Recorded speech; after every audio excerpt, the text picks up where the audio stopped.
I feel rather privileged to be here because a lot of the work that we have done relies on a lot of the people who've appeared here. So Jerry Doherty, Nick Colostrum, Gilad Atzmon, I mean, more than I could begin to name.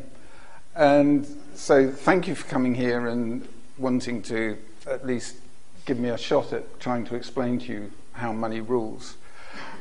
Critical thinking started, I'd sort of become disaffected with my worldview probably after 9/11, sometime afterwards, and I started looking into that, and I looked in the scam of climate change. And when Occupy happened, I went along to talk about the banking and monetary system, because having analysed the subprime crisis, my firm belief was that if we fix the banking system, everything else would be fixed. Little did I know. So that's where it started. And as we went on in our work, and what we were doing was looking at lots of different subjects. So we weren't going down a single track. We were going round in a sort of spiral of learning, gradually getting bigger and bigger, and our understanding grew. And there's a chap called Frederick Laloux who's written a book called Reinventing Organizations, and he explains through case studies how self-organization is far more efficient in dealing with complex problems or systems than command and control, which is effectively how the world works today. Everybody wants to plan and organize and control, whereas self-organization is far more powerful. And out of Laloux's work come three principles, which are wholeness, self-organization, which is taken as read. Wholeness, which means rather than bringing a part of yourself to a conversation or an endeavor, and having worked in the city, when I played a role of chief executive or investment manager, nobody would see my whole personality, because if they did, they'd probably run a mile. Whereas in co-creative learning, you get to know the people that you're dealing with, and you bring your whole person, vulnerabilities and all, because there's nothing wrong with being flawed as a human being, whereas our economy and our political economy expects perfection. And the other principle is the idea of an evolutionary purpose. And our evolutionary purpose was to answer this question: who rules, how, and why? And we spent, I would guess, the first 2 or 3 years thrashing around trying to get a sort of grip on this. And by about 2013, we came up with the idea of a structural elite that basically had the hold or the levers of power under the control. And our work continued, and we, by a process of sort of peeling back layers of obfuscation, distraction, tried to come down to essential causes of why the world is the way it is. And I'm just trying to think of dates, probably 2015, 16, we came up with this idea of hierarchy and the political economy, and these three essential underlying root causes of all the problems that we face today.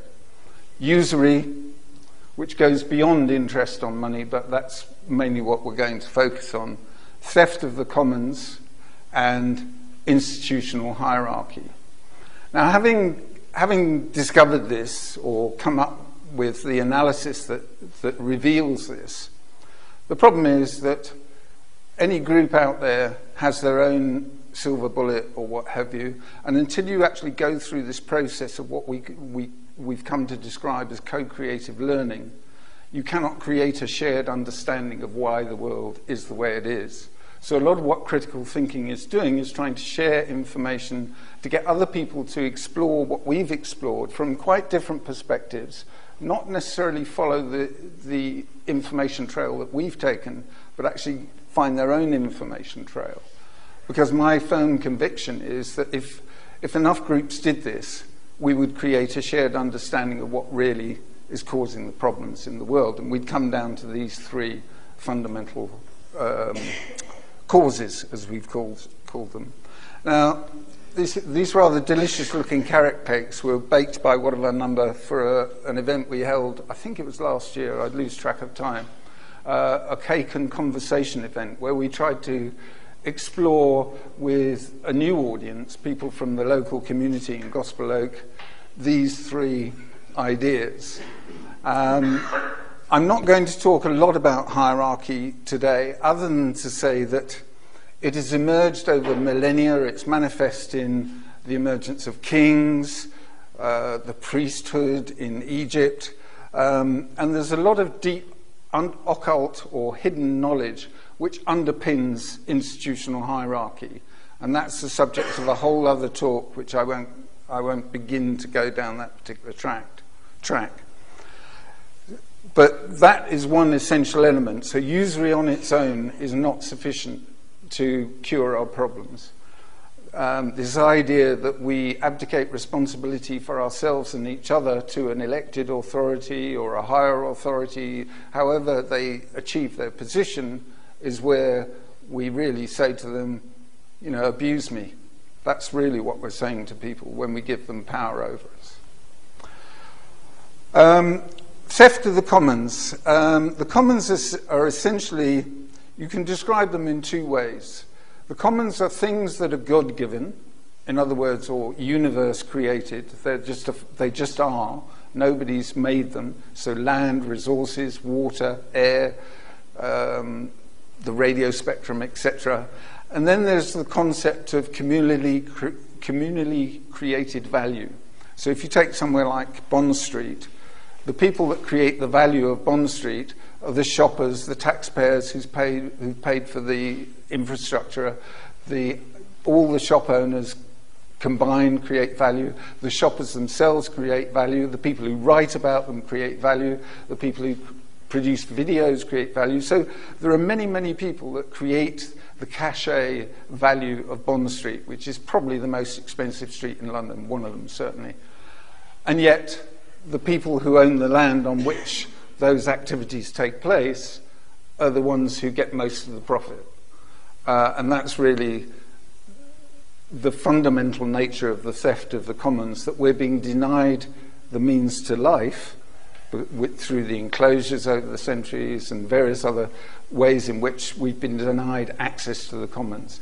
So we're not just talking about land and resources, we're talking about the radio spectrum, we're talking about knowledge. You know, the whole idea of intellectual property rights is not to protect content creators and reward content creators, quite the reverse. But that's, again, the subject for a whole nother talk under the heading plagiarize. So let's start with usury. Usury is demonstrably a mechanism to transfer wealth from the poorest to the richest. And I'm not going to go into this in too much detail because I want to focus on the source of money power. But essentially, there are a couple of references I would recommend. One is Margaret Kennedy's Interest in Inflation-Free Money. And she demonstrably proved that for West Germany, back in the 80s, the bottom 80% by income paid all their interest to the top 10%, and the top 10% received twice. They received all the interest from the bottom 80%, and the middle 90%, the sort of ninth decile, which is the sort of from 80 to 90%, they washed their face. They paid as much in interest as they did receive. And the top 0.01% got 2,000 times what the top 10% got. So it's an exponential distribution of wealth. That's what interest does. So when you talk about austerity, taxes, and all the retrospective measures to try and equalize outcomes will never work as long as we have interest embedded in our economic system. Environmental destruction is a little more difficult to describe, other than the fact to say that interest discounts our future. There's a concept which I'm not going to explain called discounted cash flow, which is sometimes known as DCF, which basically means that any investment that somebody with money or advising on where to invest will do, they'll look at what are the future income receipts over a period of time. So it could be from bridge tolls, it could be from a factory that you're going to build, or anything, and you're going to try and calculate the value of those future receipts, and then you discount them through interest. And what this means is that we discount our future.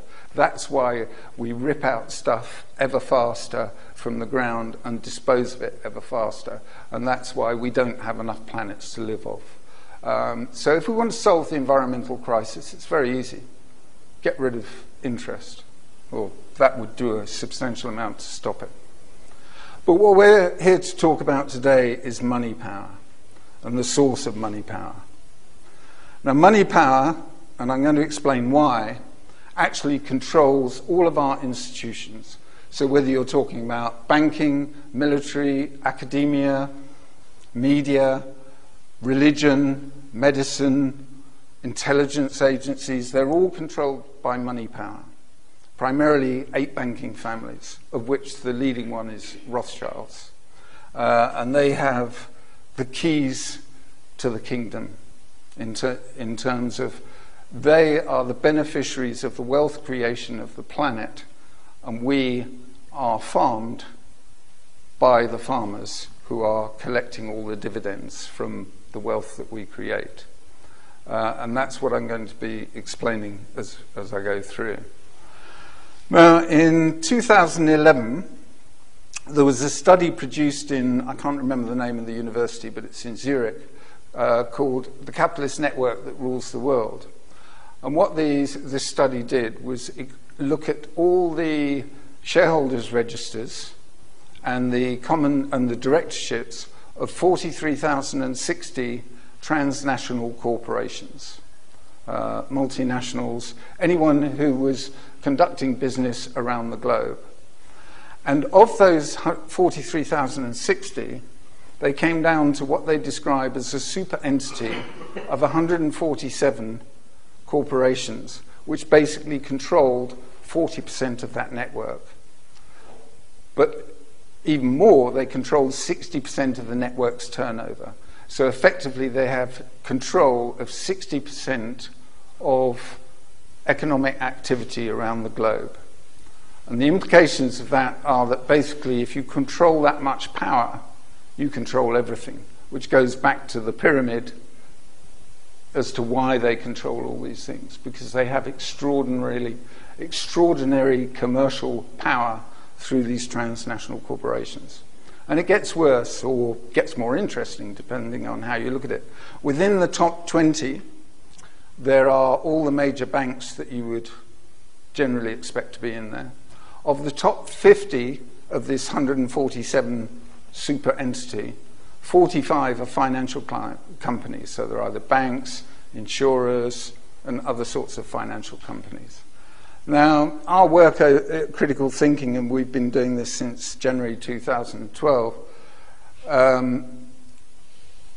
actually indicates that most of that 147 companies are controlled by the same people. So if you take Goldman Sachs, Morgan Stanley, JP Morgan, they're controlled by the same network.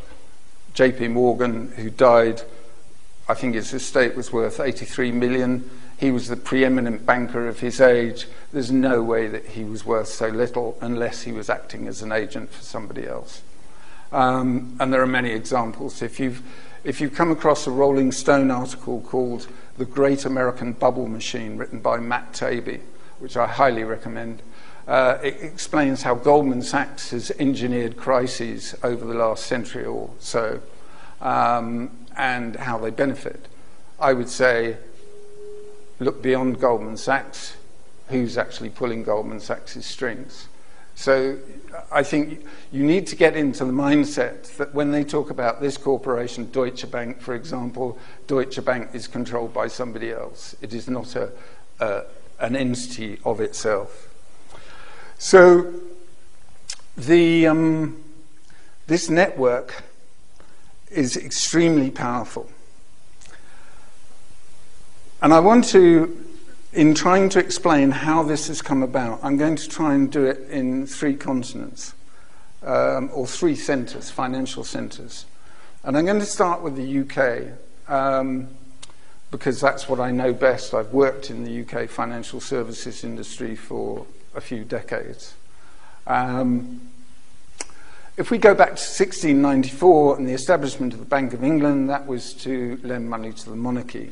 But I would say that the bankers, or Rothschild specifically, really captured the UK economy in 1815, with the Battle of Waterloo.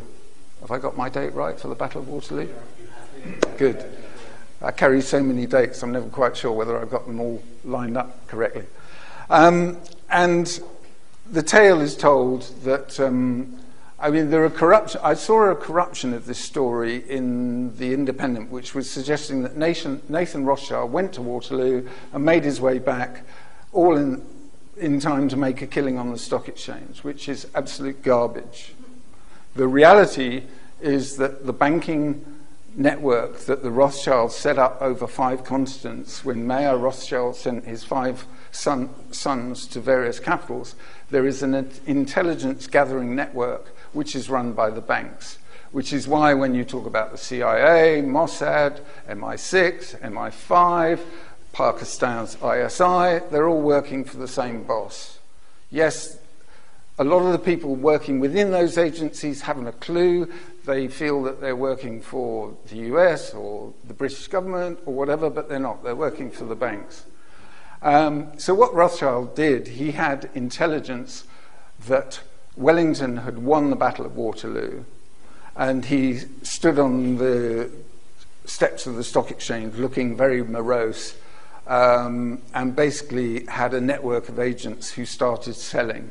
And the rumours went around that Nathan Rothschild had inside information that Wellington had lost, and the British economy was going to collapse.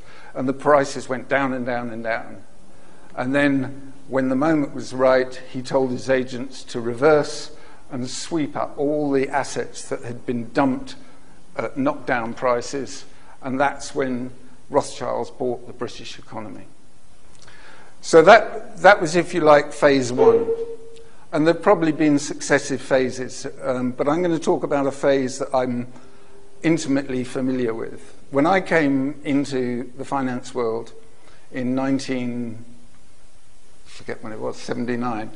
there had been a tradition in the way that markets worked in London. We had the London Stock Exchange, which was a cosy club, granted, but it worked on some fundamental principles. It worked on the basis of unlimited liability, and it worked on the basis of single capacity. Now, I don't want to get too technical, but basically, within the stock exchange itself, the people making markets in ICI or British Leyland or whatever company we're talking about, BP, you would have people called jobbers, and they would advertise to buy and sell particular stocks at prices according to what they thought they could buy them for and sell them for and make a small profit. Those were called jobbers, and that's all they did. And they would deal with stockbrokers who would intermediate between the market and the outside punters, so investment funds, pension funds, private individuals, etc. So by that mechanism of unlimited liability and single capacity, there was no systemic risk. There were lots of individual players. Yes, it was a cosy club. Yes, there was wrongdoing.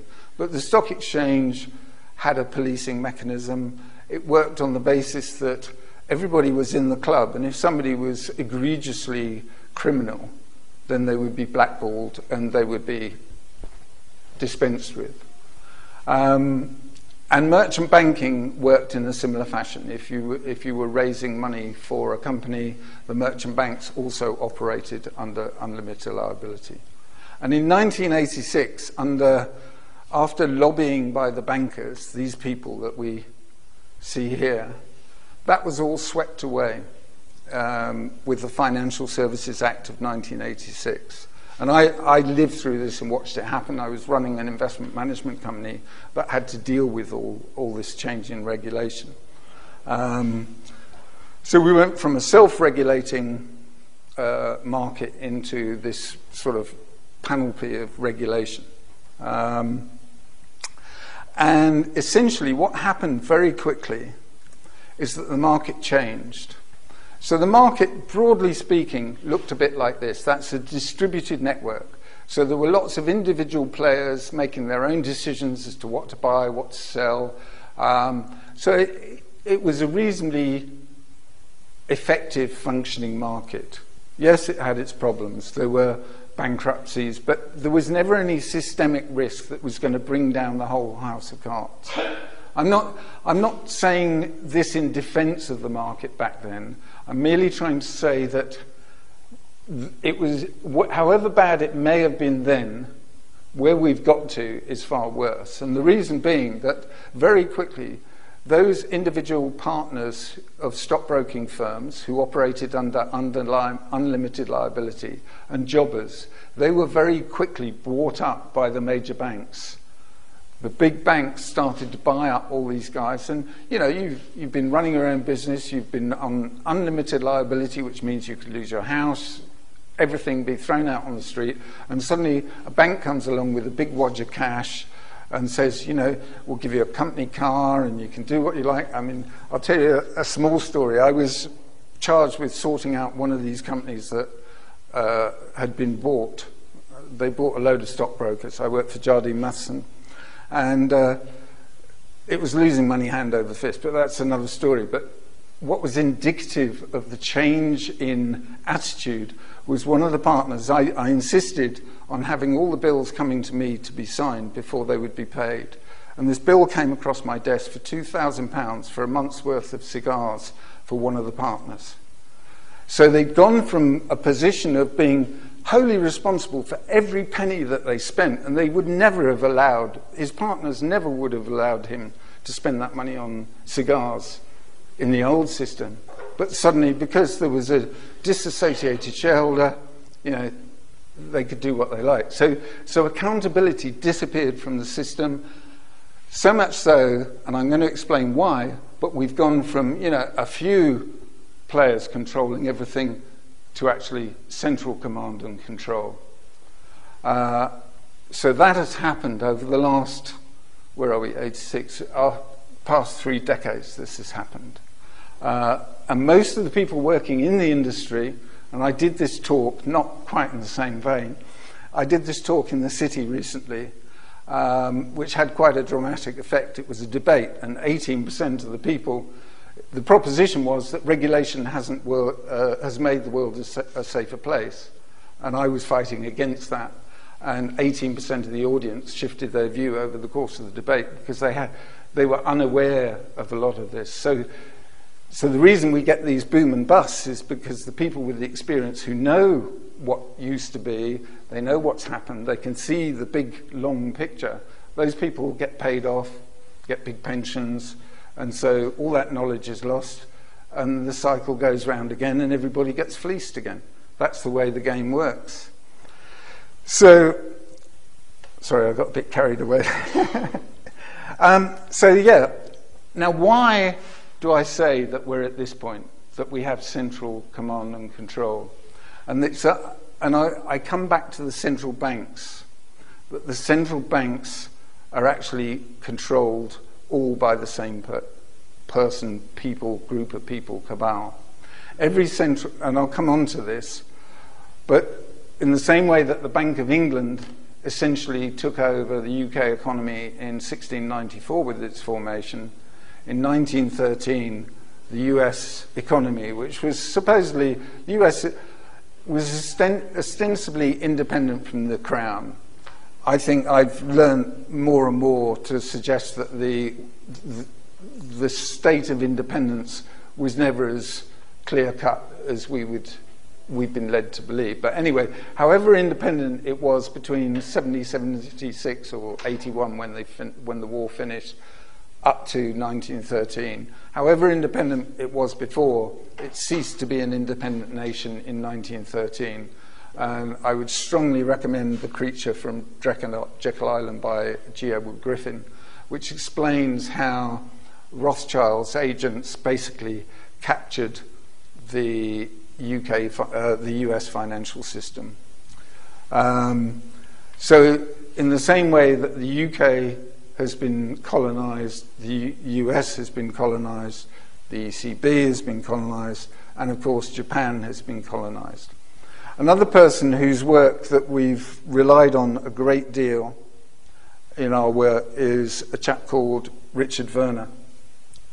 He calls himself Professor Richard Werner, but I tend to ignore titles because of the problem of institutional hierarchy. But Richard has done some excellent work. He produced a paper in 2014, I think it was, that demonstrably proves that banks create money from nothing.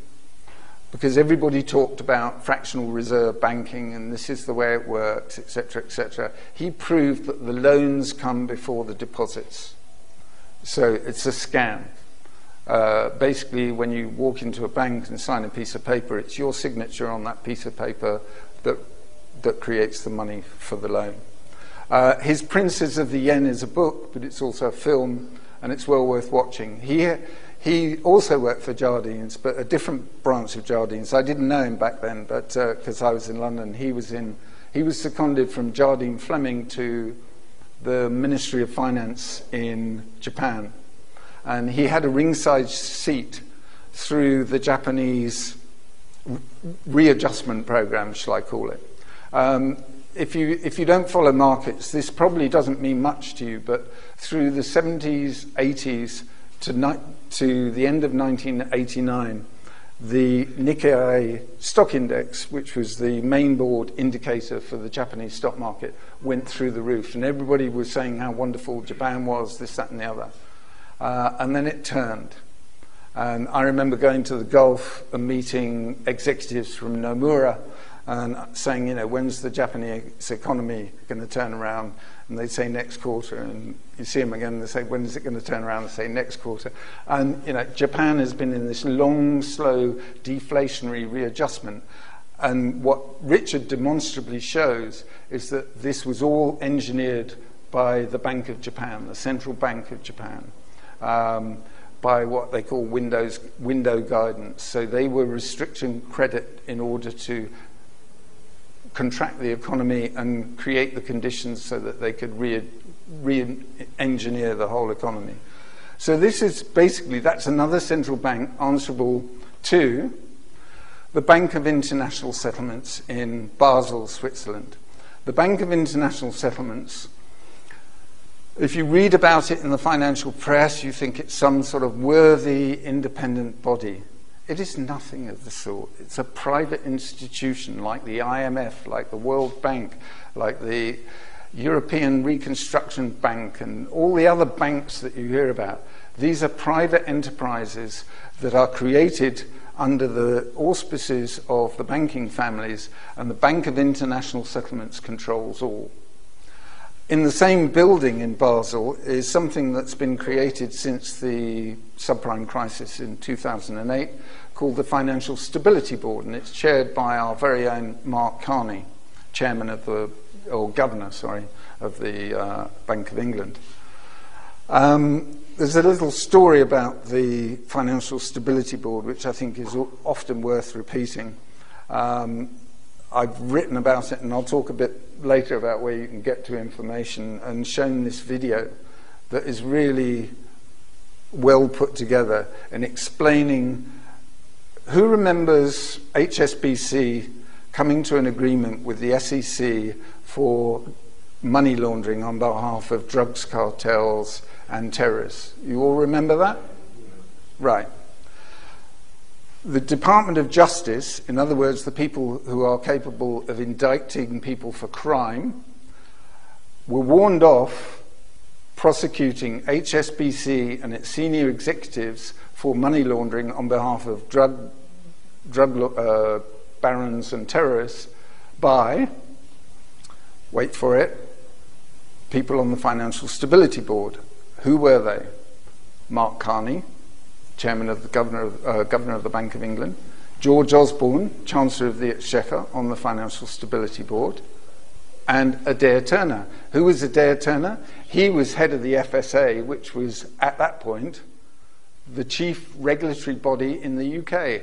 And they all lent on the Department of Justice. Now, what you've got to ask yourself is, how did they have the clout to dissuade the Department of Justice from prosecuting the executives and the company? And it's quite simple. Money rules everything. So it doesn't need to be said that the US Fed is no more federal than Federal Express. Yes? Is the FSB a British organization? No, it sits in Basel.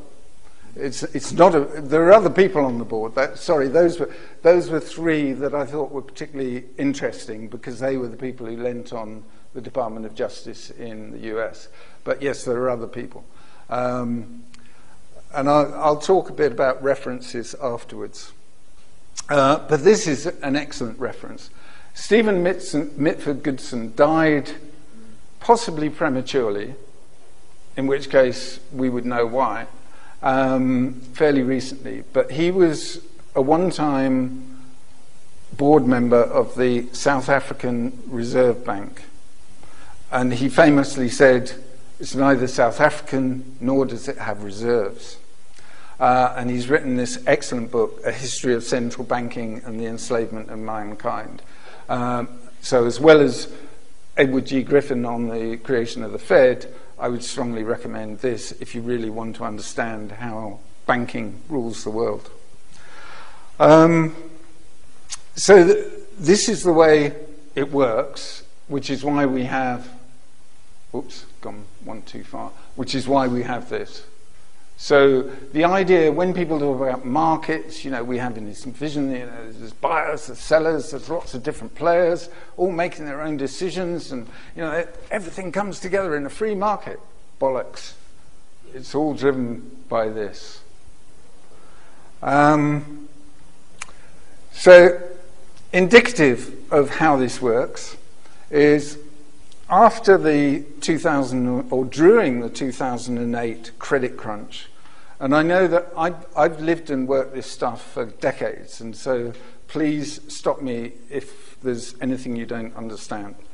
The subprime crisis was precipitated by a liquidity crisis, and basically what that meant was that institutions wouldn't lend to each other overnight. At the end of each night, a bank has to reckon its books, and it has to demonstrate a certain level of reserves at the Bank of England or whichever regulatory bank they're accountable to in order to fulfill its regulatory obligations. And typically what happens, Bank A will be a bit short one night, Bank B will have a surplus, and they lend to each other in the overnight markets. And typically the rates are comparable to the sort of rates that you and I would borrow at, but greatly discounted. So, if we're paying 5%, they'd be paying 0.5% maybe, equivalent, but overnight. And what happened in the crisis was that the rates that people were charging went through the roof because the risks were getting higher and they didn't want to lend, and they didn't want to lend to Northern Rock specifically. So that was one of the canaries in the coal mine. But essentially what had happened is that we'd been building up this Ponzi economy of subprime mortgages, which I'm not going to go into in great detail, but it is worth noting that this is where it started. So this is autumn 2008, and then everything started to decline. Now, in late September 2008, there was a secret meeting in the US involving Hank Paulson, who was then US Secretary of Treasury, Lloyd Blankfein. Hank Paulson was a former Goldman Sachs chief executive. Vital piece of information. Lloyd Blankfein, who was the then current and still CEO of Goldman Sachs. At that meeting, AIG had been insuring a lot of these securities that the banks had created.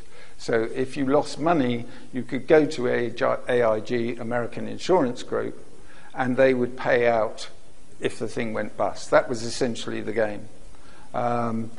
That's a whole other can of worms of how you insure the uninsurable, but we won't go there. But at that meeting, 128 billion was agreed to bail out AIG, because on the premise that if AIG went, all the banks would be shown as bankrupt and naked, and the whole system would collapse. That was the threat. That was threat number one. So that was agreed in secret. In the following quarter, in January 2009, Goldman Sachs paid themselves bonuses of 13.5. They got 13.5 billion of the 128. In the following quarter, in January, they paid themselves 4.5 billion in bonuses. So go figure. So that's where some of the bailout money went to. There was also the Troubled Assets Relief Program called TARP, and Hank Paulson, US Secretary of Treasury, went onto the floor of Congress, remembering who he really was looking after, Goldman Sachs and his cronies, and tried to frighten Congress into stumping up, I think the amount was 700 billion in Troubled Asset Relief Program. Congress refused. Then he really piled on the pressure, a lot of arm twisting, a lot of senators or congressmen who were in hock to bankers or whatever, and eventually they got it through. So even on the way down, they were bailing out the banks. And then they start with quantitative easing, which, interestingly, was what was invented. It was a term invented by Richard Werner, who'd seen what happened in Japan, but his idea was helicopter money to the population, not to the banks.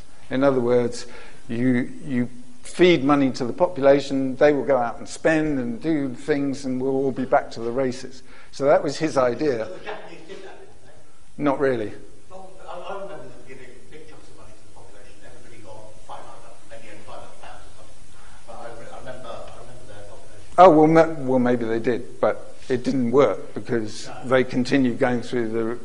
I mean, I'm not an advocate for quantitative easing either, but anyway, it was originally designed to actually get economic growth going, but what this has patently done is fuel asset prices. So we had QE starting here, another phase here, they end it there, goes along for a bit, and they stop some more, and then they buy again, and then it ends, and then they buy again, and then they buy again, and then they buy again. And every time they try to back off, and you may have seen that the Fed has given a rise in interest rates, every time that it looks as though the market is going to just go, ugh, they step back in. So who's driving the markets? Central point of control. And it's demonstrably proven. There's a chap called Michael Holland, who I knew years ago when I was marketing funds, who used to track central bank balance sheets. And that was the basis on which he ran his hedge funds. So, there are people trading on what the central banks are doing. So it's demonstrably true. And this is not a new game. That graph was from 2008 to 2012, but this is not a new game. Anybody who's been in the finance industry knows that there was a big market crash in 1987. And there was something called the Greenspan put, where basically he fed money into the market because everybody was... Hong Kong dropped 50% in the day, Wall Street dropped 30% over 3 days, and everybody was panicking. And this was, in the UK context, was just after Big Bang, so it was all a bit, woo! Anyway, so he bailed out the market. And then in 1995, we had the Barings collapse. Does everybody know what happened to Barings? Nick Leeson, does that name mean anything? Well, Nick Leeson was a back office trader who thought he was quite clever, was doing quite well, and then suddenly got into trouble and basically kept trading and took the bank down for 827 million. So you could say, well, it's just a rogue trader, it's nothing systemic. But think back to the world I described that existed before Big Bang. Someone like Nick Leeson wouldn't be let near a trade. because the partners were accountable, personally liable for everything their firm did. Baring's directors would never have sanctioned such trade. So that is what Big Bang did. It took away accountability. And yes, Nick Leeson did a spell in jail, and we know what happened. And then there was something called long-term capital management, which I won't go into in great depth, other than it was a group, I think it was 4 mathematicians who were regarded as the financial gods and wizards of the 90s. And everybody was giving them money, and everybody was taking their advice, and this, that, and the other. And they nearly took the system down for $3.5 billion and had to be bailed out. And arguably, although the headline figure was $3.5 billion, it was arguably much more, because inevitably there's contagion that sort of spreads with these things. So in 2006, so 20 years on from Big Bang, there was a report produced, Big Bang, 20 years on, a lot of self-congratulatory, weren't we wonderful, etc. And Nigel Lawson, who was Chancellor at the time of Big Bang, who oversaw this rape of the British economy for the second time, it is clear that the reforms triumphantly succeeded in achieving their objective. So we're in 2006, and nobody could see what was coming. Nobody, or very few. There were a few. And if you watched Michael Lewis's The Big Short, there were a few people in the States who could see what was coming. And then in January 2008, there was a chap called Jerome Kerviel, who, similar trading problem to Nick Leeson, who took SocGen for 6.7 billion euros. But nothing prepared us for what was coming. And I've already talked about the AIG bailout for 130 billion, the TARP bailout for 700 billion. We had the Lloyd's bailouts, we've had quantitative easing, and the Fed, US Fed has never been audited, but there has been some sort of audit, which showed that between the crash around 2008-9 up to about 2011, that $16 trillion was fed to global banks, and not just US banks, Deutsche Bank and other banks. So the banks have been propped up by central bank intervention all the way down the track. And in terms of how we've got to where we are and why money rules, I think a lot of where we go from here we can deal with in Q&A, because I think there's so much out there that, and I don't know what you know and what you don't know, so it's probably better if you ask me questions rather than me try and in a minute, if that's all right. So I was just going to finish off by talking about how we get out of this mess before we devolve into a wider discussion. And if we go to a distributed model in terms of distributed currencies, distributed money, having an ecology of money that actually satisfies different needs, that's one step forward. But essentially, we've got to get away from this central command and control model of the political economy to a decentralized model. And that's essentially what we're working on. And we're looking at tokenization. We're exploring in critical thinking. One of our guys who actually helped and underwrote all the website and everything, he set it all up, technical guy called Alex, who's a Bulgarian communications entrepreneur. He's doing quite a lot of work on tokenization, and we had a few sessions recently. John was at one session where we've started to talk about tokenization. We're not very far down the track, but the clues are in things like Bitcoin and all these other cryptocurrencies. I'm not saying they're the answer, but the sort of ideas of blockchain technology on which they are based possibly provide a route to decentralization. But the most important thing is that this pyramid of power here, we can point to these people at the top, but that's not where the power comes from. Within this pyramid, there's a hidden chamber. And if you want to know what's in the hidden chamber, when you get up in the morning, look in the mirror, because we are the source of this. As long as we believe in this system, as long as we treat with this system, as long as we use their money, as long as we absorb their media, it will perpetuate. We have to starve the system of its lifeblood, which is effectively us. And it starts with information. And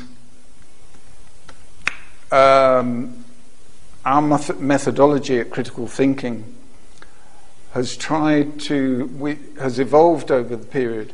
And what it does, it allows you to expand your understanding in a way that is quite breathtaking. And it's impossible to describe to people the sense of empowerment you get from having a very broad view of the world and the way it operates. And the best way of describing it is the six blind men and the elephant, if you've ever come across that. This is a very old story from the 19th century. There were six blind men, and they come across an elephant, and one gets hold of an ear, one gets hold of a leg, one gets hold of the side of the elephant, one gets hold of the trunk, one gets hold of the what's the long thing? Tusk, that's the word. And one gets hold of the tail. And they're all shouting at each other. The one with the leg saying, it's a tree, and the one on the tail saying it's a rope, and there's the one holding the trunk saying it's a snake, and the one with the tusk saying it's a spear. Anyway, you get the idea, and the ear is a fan. Anyway, so they're shouting at each other as to what it is. And this is basically the world we live in, that everybody learns their own little bit of the picture. And they insist that they have the answer because they can see this elephant's ear. They know that an elephant is a fan. And that's the world we live in, whereas co-creative learning is trying to get all of those blind men to talk to each other. And we're all blind in this world until we actually start to talk to each other rather than insisting that our view of the world is correct. And I think I'm going to stop there. And then, you free-form questions as far as I'm concerned, if that's all right with you.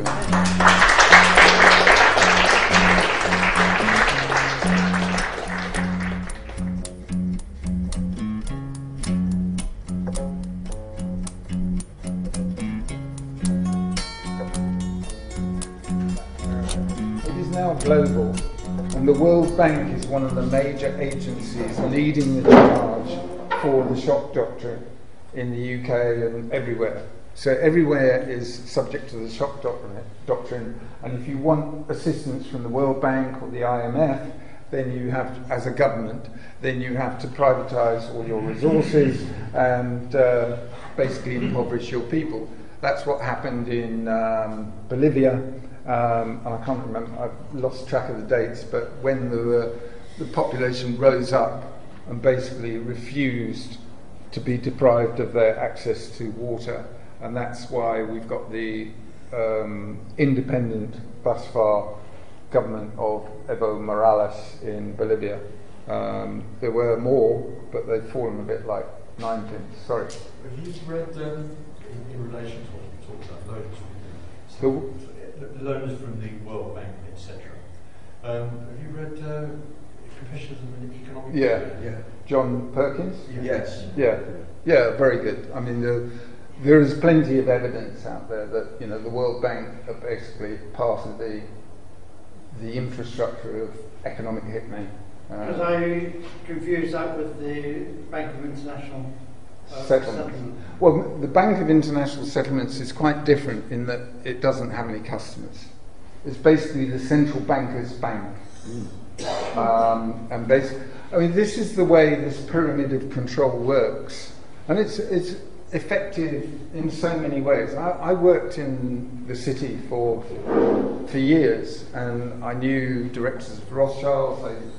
Giles Masson, the company I worked for, had a Rothschild director, and I always regarded the Rothschilds as being a cut above everyone else in the city. And one of the guys I used to lunch with occasionally, a chap called William Ramsey, had 4 buttons on his cuff, and I used to think that was so cool because everybody else had 3. But Rothschilds were regarded as the aristocracy of banking, and it would never have occurred to me to question all this stuff. It's only when you start peeling back, and it doesn't take a lot actually, when you start peeling back and look behind the facade of respectability, that you realise that banking is a criminal enterprise. All banking is a criminal enterprise, and that's why, we say that. Gone too far. Usury is such a fundamental problem. So it's not a question of reforming the banks; it's a question of getting rid of the banks. Sorry, this lady, Bonnie. Bonnie, yeah. Thank you for your talk. It's awesome and brilliant. You hinted a little bit at the occult kind of basis of all of this, and as we know, money is not about the money. It's an occult technology of power. It's about the power, and so they understand all the occult principles, which are all about cycles. Have you thought about this at all in terms of fluid dynamics? I know economics is all about fluid dynamics, which is all about vortex geometry and cycles.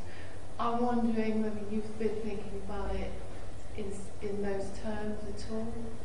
Well, I'm exceedingly privileged because sitting in the middle of the information flow that is critical thinking, and it comes from all over the world, it comes from lots of different people with lots of different interests. I get exposed to lots of stuff, and there's a guy in our group called Pete the Shovel, who some of you may have come across, who's a guy who's, by his own admission, wholly uneducated. He's known as Pete the Shovel because he spent his life filling skips with a shovel. But he's been researching occult knowledge, astrotheology, Gnostics, all sorts of disciplines over the last 33 years. And we've had the benefit of his knowledge shared with us. We've got recordings on the website, and we've got charts that he's produced, and he's recently done 3 sessions. And very briefly, I'll try and explain in a nutshell the way he describes it. Now, if you've looked at the work of Graham Hancock or Randall Carlson and some of these people, a lot of evidence has come to light over recent years that there are archaeological artifacts which suggest there are civilizations that predate ours by possibly millions of years, but certainly hundreds of thousands of years. And I am someone who's never really taken an interest in the zodiac and astrology and astronomy and all of these things. But over recent years, through the work of Pete and other people that I've come across, and reading the work of Manly P. Hall, I recently acquired The Secret Teachings of All Ages, you begin to get a sense that these things have vast significance for us as human beings. And I'm not going to go into the whole thing, but essentially what Pete is describing is that if you reckon that we've been through a number of cycles, and he described 7 cycles, but it may be 7 cycles of another much larger number of cycles. So there was a golden age. The zodiac revolves every 25,920 years. So whilst we go around the sun once a year, if you pick Aries, it will be 25,920 years before it gets back to exactly the same place. And so occult knowledge, part of occult knowledge is actually looking at the movement of the stars and the constellations and actually examining these cycles. And there are cycles, creator cycles, preserver cycles, and destroyer cycles, and they're divided within that as creator, preserver, destroyer. So what Pete describes is a golden age, if you like, the summer of the zodiac. when from spring to autumn, when we as human beings were in tune with the universe, we were in tune with each other, we were hermaphrodite, not in the sense of being asexual, but in terms of being wholly balanced in terms of our intuitive capacity and our logical capacity. And if you study the tarot, there's this concept of inductive reasoning and deductive reasoning. Inductive reasoning is feminine, deductive reasoning is masculine. And it's about this balance. And I'm going to get this wrong because I'm new to this, but basically then we would go to another age, which was the age of Taurus, and then we go to the Taurian age, which became more martial, and then we get to the Aryan age, where we are now, which is even more martial, and then we're moving into something else. And we're near the bottom of the cycle. We're coming out of winter, but we've still got a long way to get to spring. So there is also within that cycle various ideas, and we are in the water section of mercantile trade. So we've become vessels on the sea of commerce. So these are quite complex issues, and I've been sort of skirting around this for the last 4 years, and I'm only now beginning to appreciate how it all fits together. But there was an act in 1666, after the Great Fire of London and the plague and what have you, that basically declared all living souls as lost at sea. And so when you go and register your birth, the birth of your child, the registry office, essentially what you're doing is indenting them to the state as an asset, and then the sea of commerce is basically when I said we were farmed earlier, we're farmed through this mechanism of the legal and commercial structure under which we live. So, we go out and protest for human rights and morality, and they don't take any notice because we're just vessels on the sea of commerce, and, why should they care? So, yeah, it goes much deeper than that, but that gives you yes, we are looking at it, but personally, I'm still learning, and I've got a long way to go. But Pete has been studying this and is much better explaining that than I. And I posted a couple of his recordings recently. I think that great talk. When you're talking about critical thinking and cooperative thinking, I think what the elites, the Illuminati elites, the rulers of the world want to do is to keep us stuck in selfish, me, and so we don't interact and develop the social thinking. But if we realise ourselves as individual beings with individual rights, everyone regarding themselves as unique individual beings, we look to each other as humanity. So we look at each other, we all have our right to be ourselves, to be our own individual being, then we can make progress towards a better society with, as you say, cooperative thinking, free critical thinking, so that we're no longer trapped in it all, everyone being pitted against each other by the elites. Yeah, you're right. I mean, one of the things that we looked at was education, and there's a couple of people I would refer you to. One is John Taylor Gatto, who was a New York school teacher who retired after 13 years. He'd won awards for teaching, but he ran out of excuses to explain why his classes were always empty. And the reason being that he realised, and the reason he stopped teaching is he said, I couldn't hurt kids anymore. I realised I'd been hurting kids for 30 years. And he tells the story of, if you want to train fleas, you have to break their will. So you get a Petri dish. A Petri dish is made of glass. You put a Petri dish with 1,000 fleas on it, you put the lid on it, and the fleas will spend a couple of hours trying to jump off. Without the lid, they'll jump off and follow their own agenda, do their own thing. But with the lid, after a couple of hours, they've had enough. They give in, take the lid off, and they're ready to train. That's what we do with children. So John Taylor Gatto, there's a 5-hour video which is a discussion with Richard Grove, who's another interesting character from the financial world, who runs a site called Tragedy and Hope. But in there's this 5.5-hour history lesson where they explain where public education comes from. And it goes from Calvin to Johann Fichte and takes you through the sort of philosophical thread as to how we get to where we are today.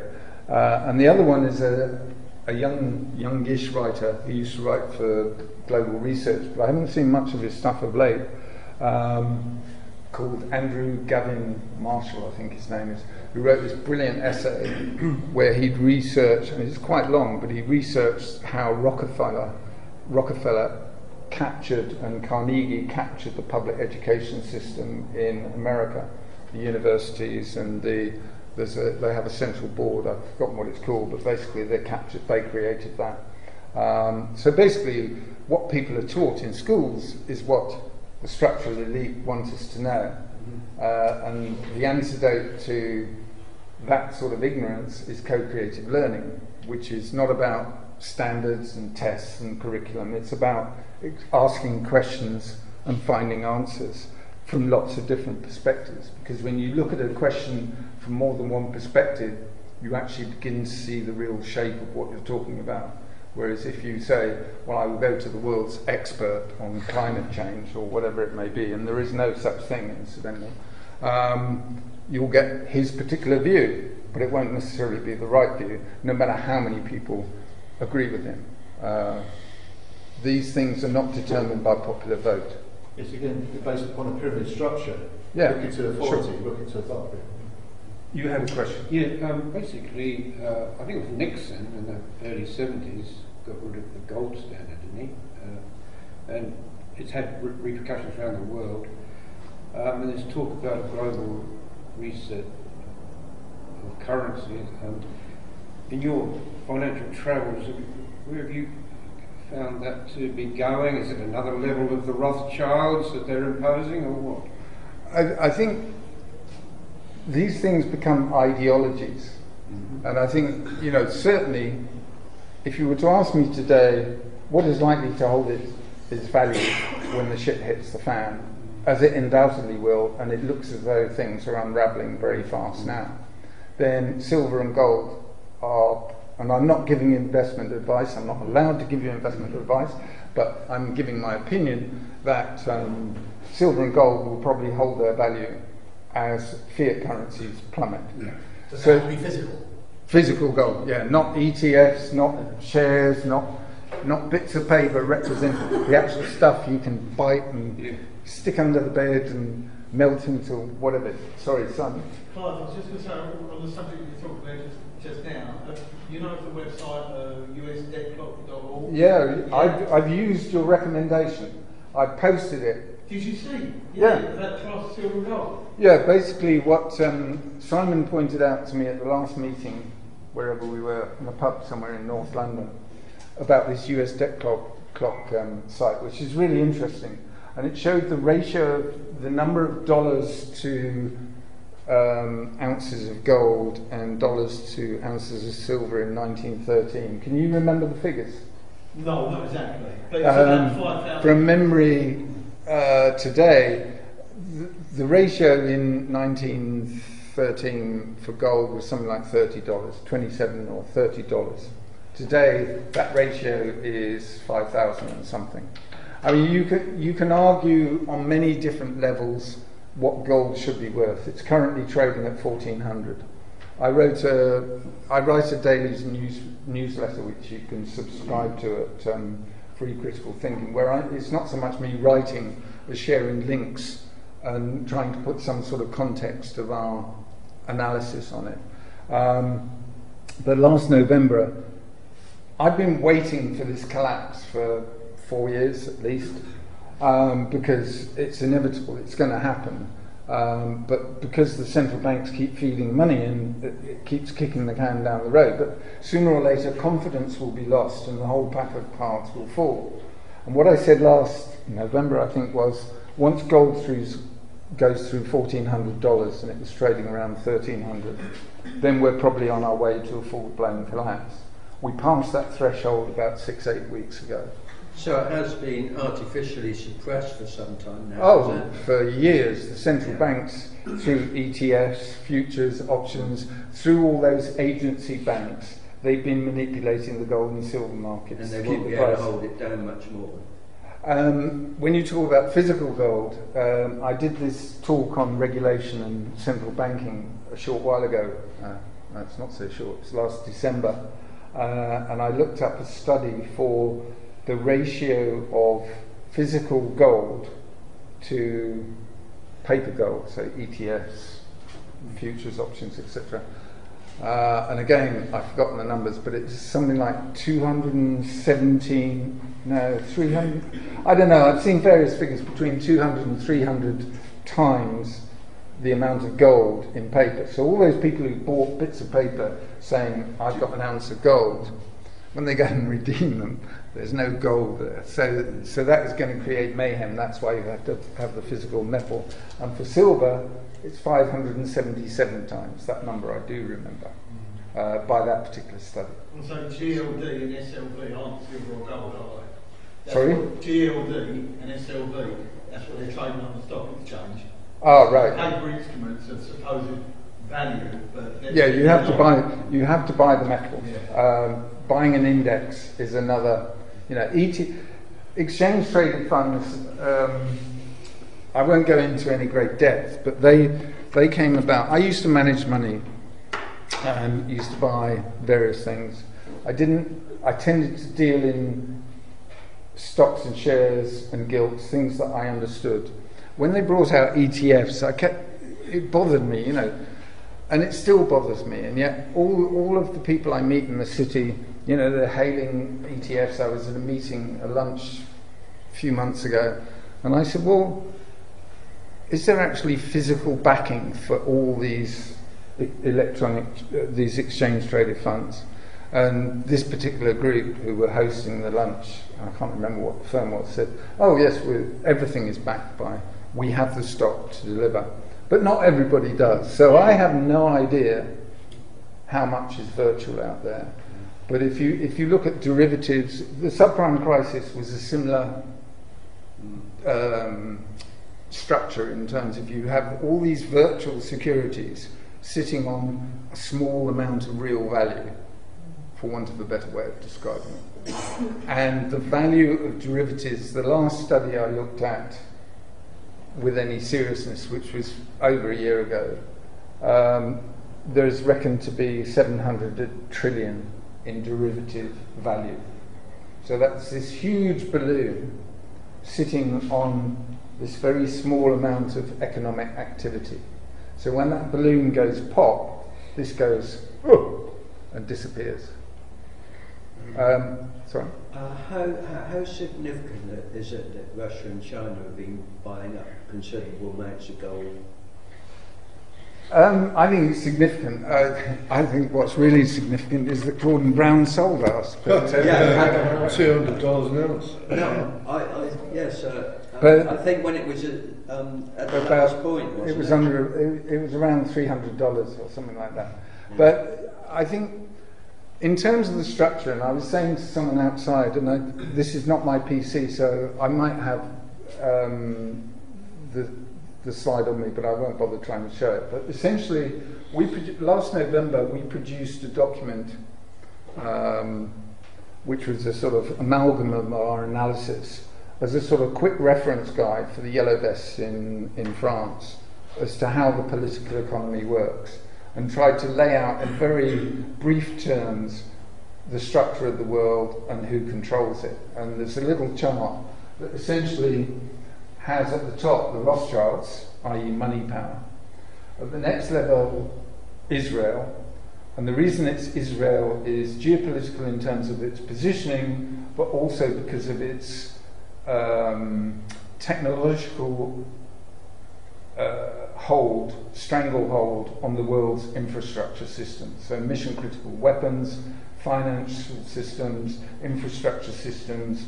The reason why Venezuela is having electrical problems is probably down to Israeli technology backdoors within their electric grid. And that comes out of a program called the Talpiot program, which started in the 1970s, and Unit 8200, where basically all these bright young guys and girls who were in the IDF military were then schooled and trained and sent out into the world as entrepreneurs in the high-tech field.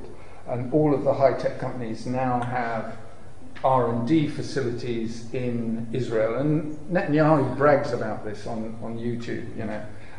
They control the world. So when we talk about Russia and China, the thing to remember is that the banksters funded the Russian Revolution. They facilitated the technology transfer to Russia.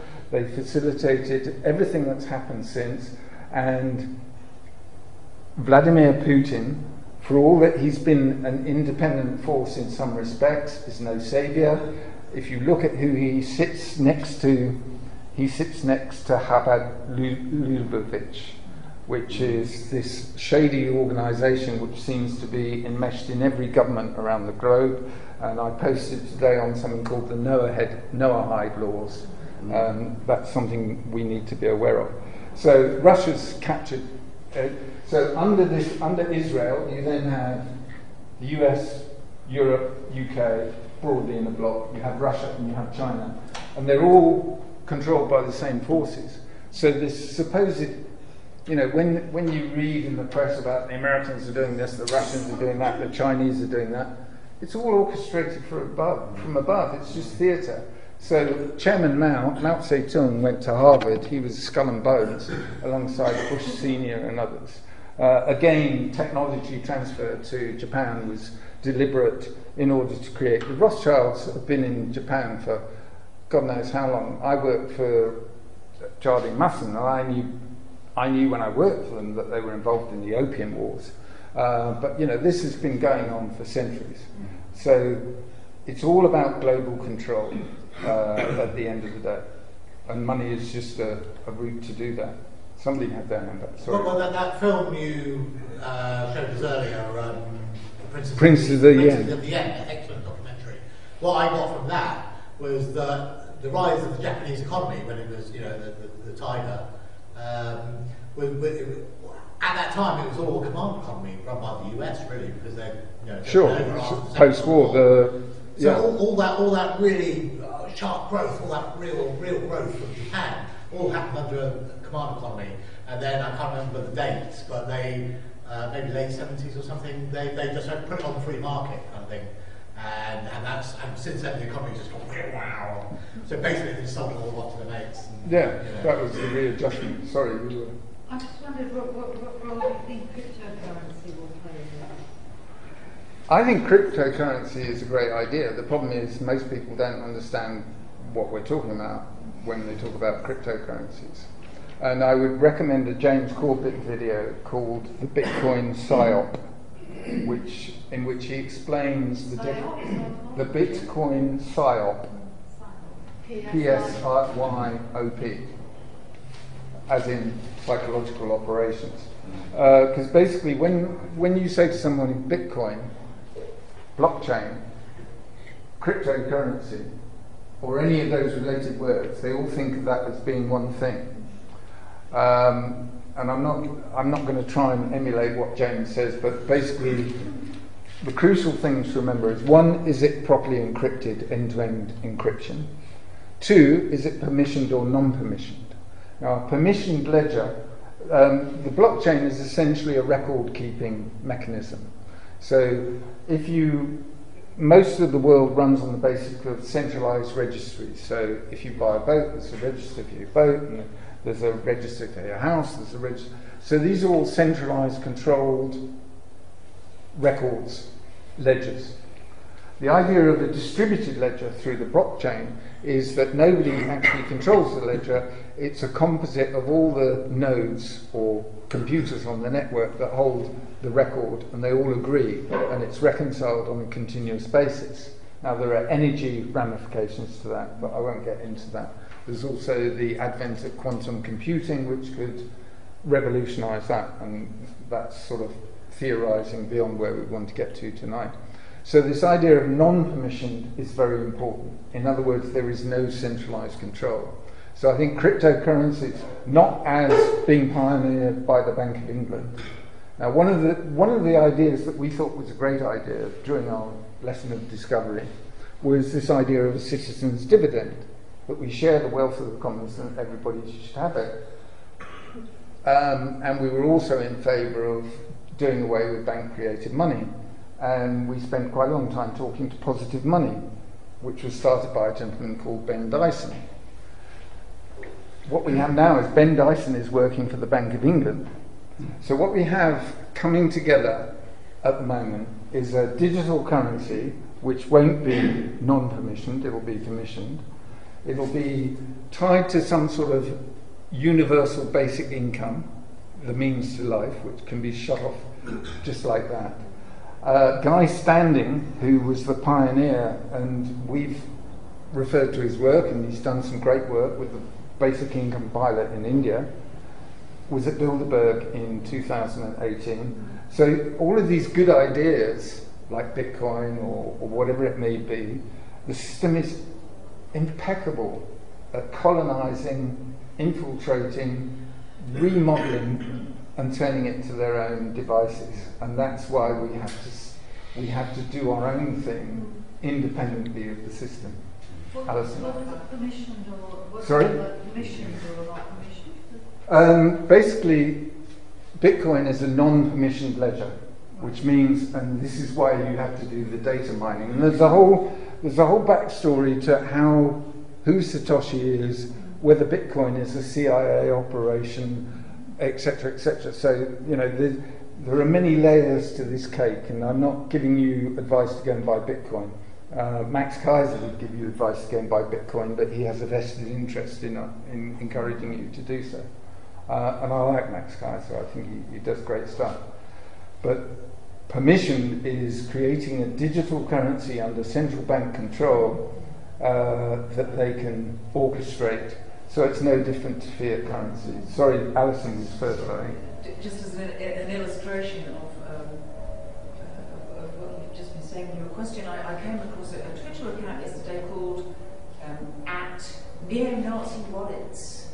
And it's an automated feed of Bitcoin transactions involving suspected neo-Nazi or alt-right extremist wallets. And 1 hour ago, new payment to Andrew Anglin of the Daily Stormer at 0.011 came to $11. Andrew Auenheimer, Weave Daily Wallet Summary. He's worth his Bitcoin is worth 2 million, as well as Stefan Molyneux, he's worth 6 million in Bitcoin. It's not very safe, is it, if you've got your wallet details. Yeah. And it's every day. These accounts are updated every day. Of course, if people know what they want. And they don't know who's, it's encrypted from end to end. Well, it's not private. Bitcoin is not private at all. It's the opposite. It's open ledger.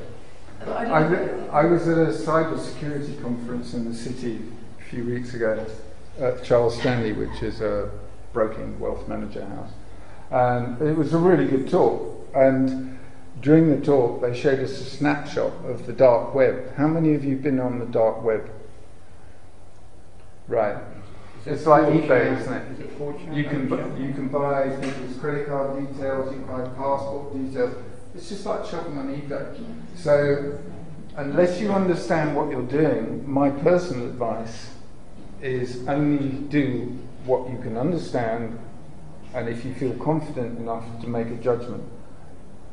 Going on somebody's advice to buy this or that, when you don't understand it, it's a bit like abdicating your responsibility to your MP or your priest or whoever. If you don't take responsibility for your own decisions, then you only have yourself to blame. By all means, take advice from someone you trust, but you need to be very sure that they know what they're talking about. If I ask another quick question, please, because I'm dying to know what your opinion is, because you've not mentioned it. In 1995, when they scrapped the Glass-Steagall Act, do you think if that hadn't happened in the 2008 credit crisis, would it have been possible? That is always my assumption. But actually, James Corbett did. I mean, the thing about the sort of co-creative learning that we do, and I think James is not dissimilar in the way he goes about it, although he holds back. There are certain areas he won't go into. But he actually did a video, and I can't remember what it was called, but he was it'll have Glass-Steagall in the title. But his take on it that is a blind within a blind. In other words, it wasn't the removal of Glass-Steagall that caused the crisis and opened the doors of Babylon, as it were. There were wheels within wheels and machinations behind that. I don't recall enough of it to articulate why he said that, but I would urge you to go and look at his video on the Glass-Steagall Act, because one of the things that I found, and this is something, when I was at school, I did quite well at O-levels. That dates me, doesn't it? And went into the sixth form. And I was told in the sixth form, forget everything you learnt at O-level because it doesn't apply anymore. You have to learn this new stuff. And I got totally disillusioned, pissed off. And I think I scraped an E in physics and didn't go to university and all the rest of it. Co-creative learning is very different.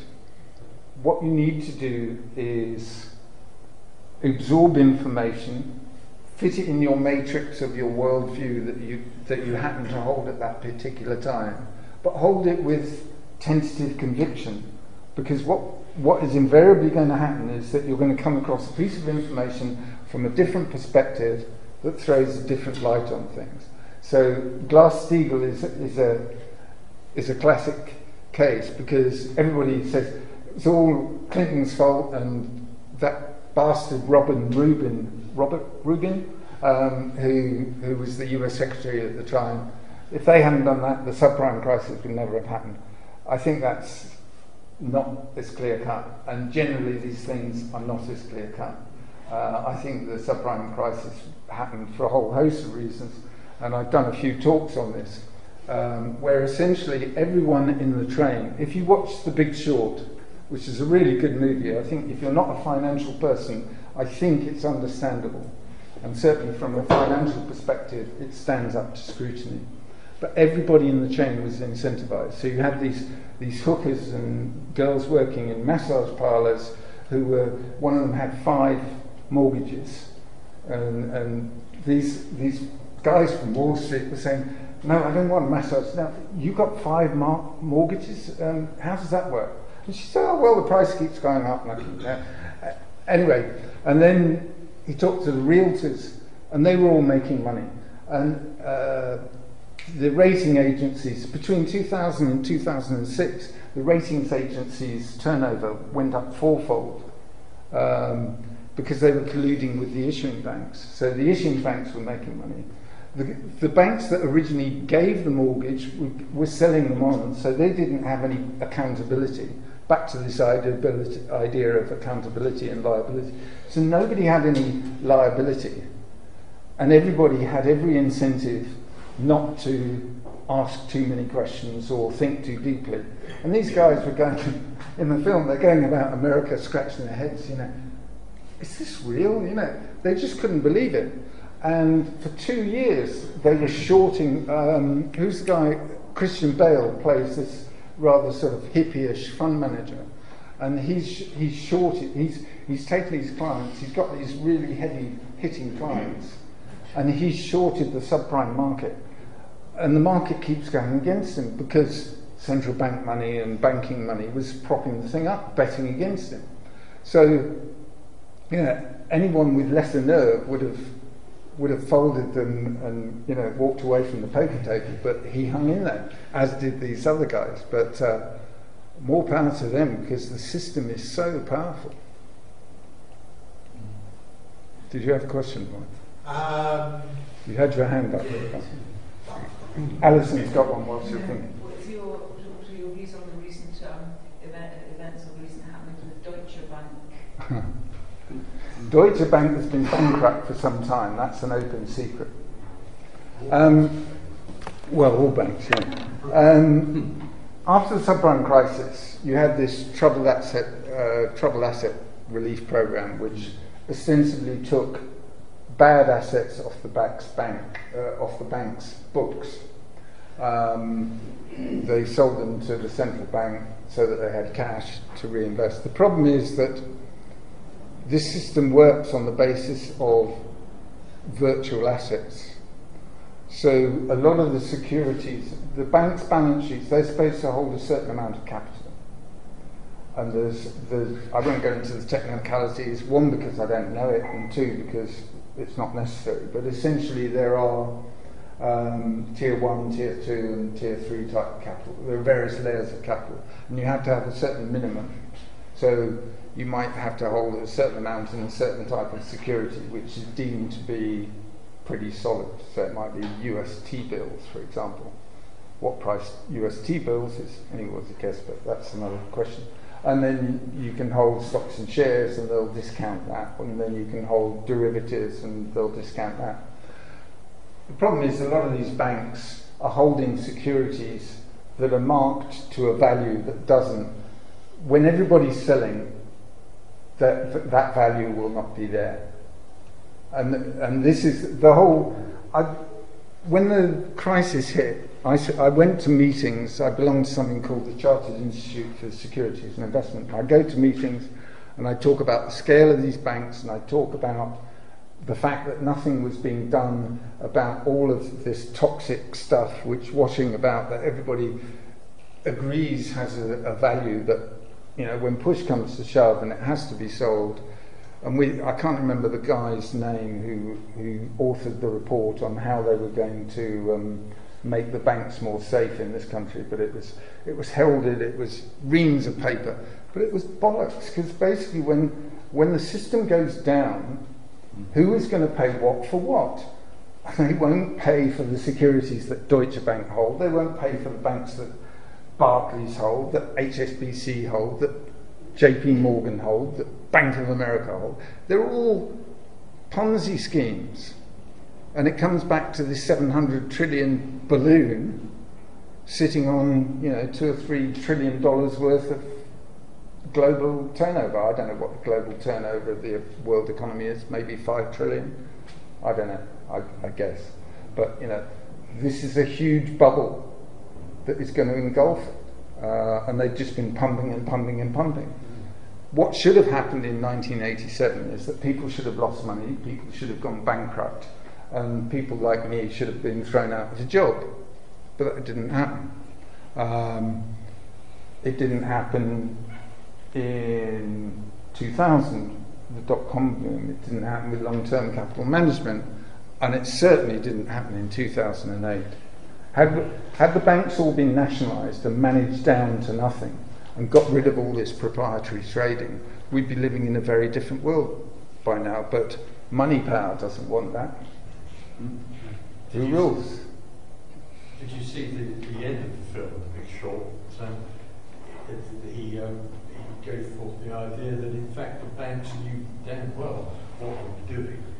It wasn't a mistake. They could all see that, you know, when banks like Northern Rock, to give a rich example, were giving 110% mortgages. That didn't say they are effectively paying people to take a loan. Then you know that everyone is working on the Jan Today principle, which is, I want my commission today. Yes, I know it's all going to collapse because of what we're all doing, but do I get paid today or not? And it goes like that, doesn't it? Until it reaches such a level when you're actually paying people to take loans, that you know that this is going to collapse because there is no longer any greater fool to buy these things in order to push the price up. Do you know the meaning of negative bond yields? No. Right. It's exactly the same concept. The idea that governments are issuing securities where you pay them for the privilege of holding them. That's happened in Switzerland, it's happened in Germany. We're all going into negative bond territory where negative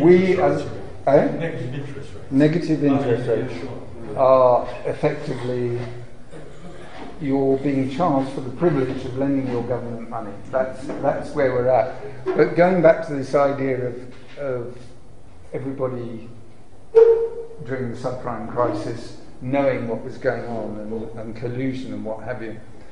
When I started looking at this before critical thinking in 2010, I started trying to find information about the ratings agencies, because it struck me, what I discovered was that up until 1970s, the ratings agencies, Moody's, Standard & Poor's, Fitch, they were paid by clients. So if I was an investor, I would pay Moody's or Standard & Poor's to go and do due diligence on a particular security to let me know whether it was really worth what they were claiming it was worth. That was the way the market worked from the ratings agencies started around the turn of the 19th into the 20th century, so early 20th century. In the 70s, the business model changed and the issuing banks started paying the ratings agencies. And the investors thought, oh great, we'll get somebody else to pay for our due diligence. Stupid people. Because basically what you ended up with was investment banks colluding with the ratings agencies. And I came across some really choice scenarios where a managing director at Standard & Poor's, which was, I think, the biggest rating agency, sent an email in capital letters, and you know, shouting is, if you're emailing in capital letters, you're shouting at someone, to a rater, so someone who was charged with looking at a portfolio of securities and coming up with a rating. And basically it was very strong language saying you'll rate this stuff irrespective of what you know about it, sort of thing. Use the mortgage books that we've got. Now the mortgage books that they were relying on came from a previous era where you had owner-occupiers who were living the American dream, they were buying their house, they had good wages, they could pay their mortgage, and this, that, and the other. That was the experience matrix they were using to rate this garbage. What they were rating was the hookers with 5 properties who were looking to make a buck and probably couldn't keep the repayments if the market went down. They were all low start mortgages, so they started off $100 a month, but very quickly rose to $1,000 a month or whatever the figure was. So, and then you had people who couldn't afford them, who could afford the low start mortgage, but were never going to be able to afford the full price. And you had people buying multiple houses, claiming they were owner-occupier when they weren't. So basically you had fraud going on in broad daylight, and the ratings agencies knew this. But as you say, everybody was making jam today, so who cares? Sounds like organised crime. Well, yeah, banking is organised crime. Because a bailout is effectively a currency investment. So that's how we all pay. It's the basically currency. And that's why you see on your chart the massive increase in asset prices. Well, of course, sure. If you expand the denominator, obviously prices are going to rise, aren't they? Because that's how it works. And that's how we pay. Mm. Yeah, you mentioned occult cycles and what have you, and you are starting to explore them. I'm in an opposite situation to you in some ways. I don't know all the financial terminology or whatever, but I'm an astrologer, so I've looked at cycles. In the astrological community, there is a prognosis to say that there is coming to be a big crash. Yeah. For those who might know it, we've got Pluto and Saturn sitting in Capricorn at the moment. We've got Uranus in Taurus, which is known as the money sign. And Uranus is the planet of eccentric behaviour and cataclysmic earthquake type energy, sudden cataclysms and what have you. I mean, everything is pointing towards massive change. 3 years ago I would have dismissed what you said. Now I wouldn't.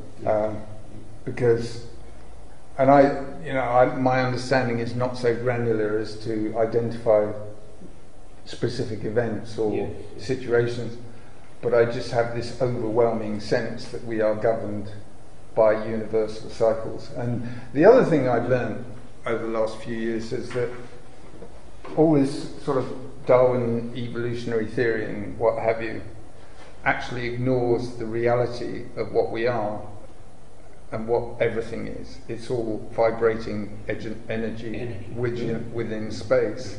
And when you look at the world through that prism, it takes on a very different dimension to the one of, we came out of the primordial swamp and somehow we developed a soul and a consciousness and all the rest of it. And when you understand the nature of the universe in terms of its electrical frequency, then so many things make sense. I mean, one of the things that I came across very early on before critical thinking in terms of my staggering realization that I'd been conned was global warming. And it was quite by accident, because I'd looked at 9/11 and I'd realised that they were lying to us about us and weapons of mass destruction and various other things. My now son-in-law kept saying to me about global warming, he said, "You know, it's bollocks, don't you?" And being a fully paid up member, recycling my stuff and trying not to use too much energy and all, thinking I would never buy a house on a beach because it will end up under the water in so many years. And I was convinced this was the world that I lived in. Anyway, I started, about 2009, I started looking, and it didn't take me long to begin to realise that it was bollocks. But actually something came, and I've done extensive papers on this. I've done papers that I've tried to get published in the City. But there's a whole, if you think there's an opposition in the financial community to the green agenda, you're very much mistaken, because everything is pointing in the same way. What Extinction rebelling against, I have no idea, because everything's going in their direction. But I saw something recently, and I can't remember who it was by, but it was actually looking at what the sun is. Because for years we've been inculcated with this understanding that the sun is this ball of nuclear explosions that keeps repeating, and it's bollocks. It's a dynamo engine. It's a core of electricity which is revolving within a magnetic field, which is creating huge energy. And that's what the universe is made of. It's magnetism and energy within receptive space. And that's why the whole climate change notion is nonsense. What you described about something like a machine? Yeah, like a machine. So it's revolving within, an electric motor works on the basis of a wired copper armature revolving in a magnetic field, and that creates energy. That's what the sun is. I mean, when you say it's bollocks, do you mean that it's man-made? Because it's always changing. Climate has been changing for ages. Yeah, I mean the whole astrological thing. Go and look at Randall Carlson. There's a very good video with Graham Hancock and Randall Carlson talking about the Younger Dryas extinction event in 13,500 years ago. But there was a cataclysmic meteor strike which caused a lot of things. But yes, the climate is always changing, and part of Pete's talk talks about the great floods, which may have been caused by meteor strikes, may have been caused by various things. So yes, everything is changing, but the idea that 0.04% of our greenhouse gases, which is a debatable theory at best, is actually having, and we only produce something like 4% of that 4%, 0.04%.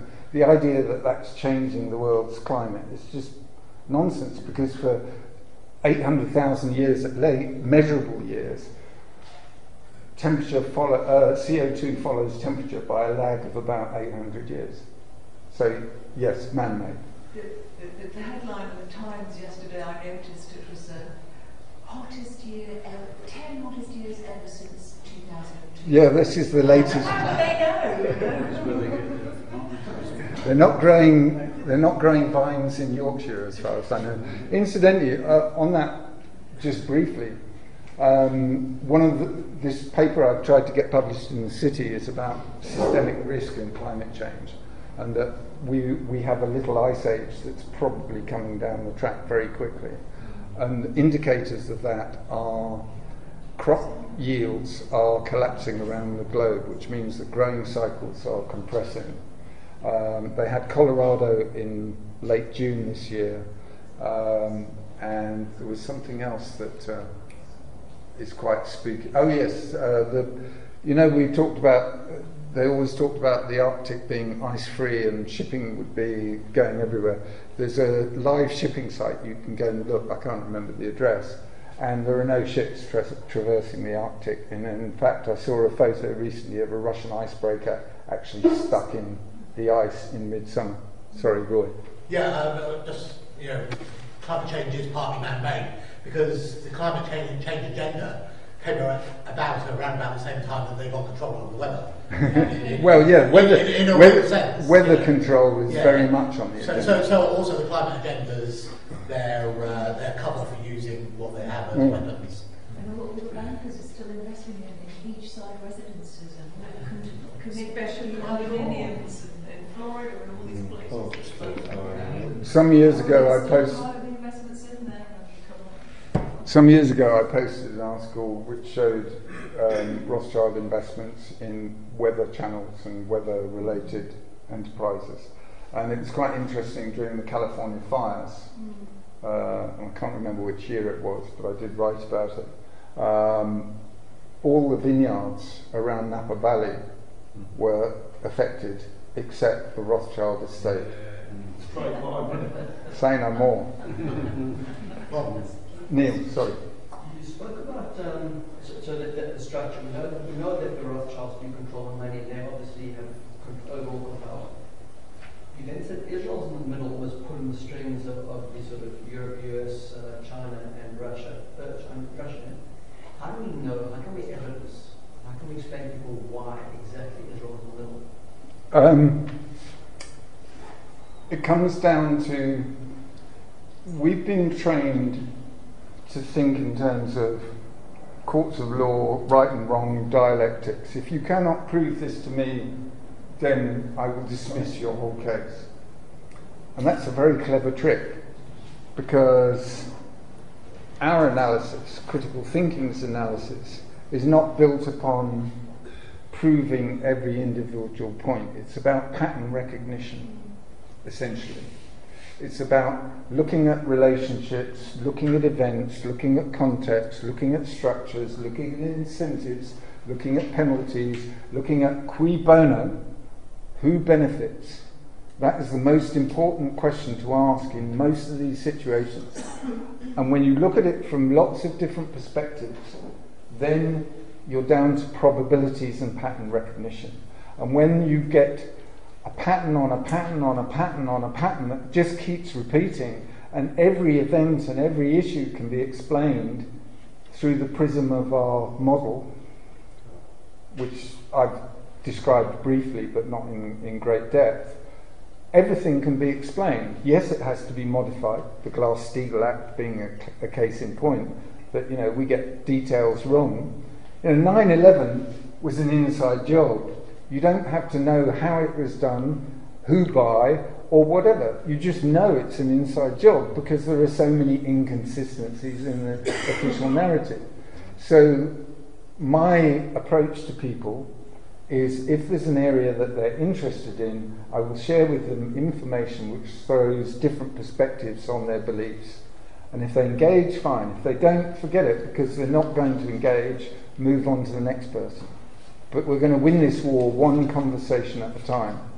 And it's not about saying I'm right, it's saying this is what I think on the basis of this information, but you have to make your own mind up.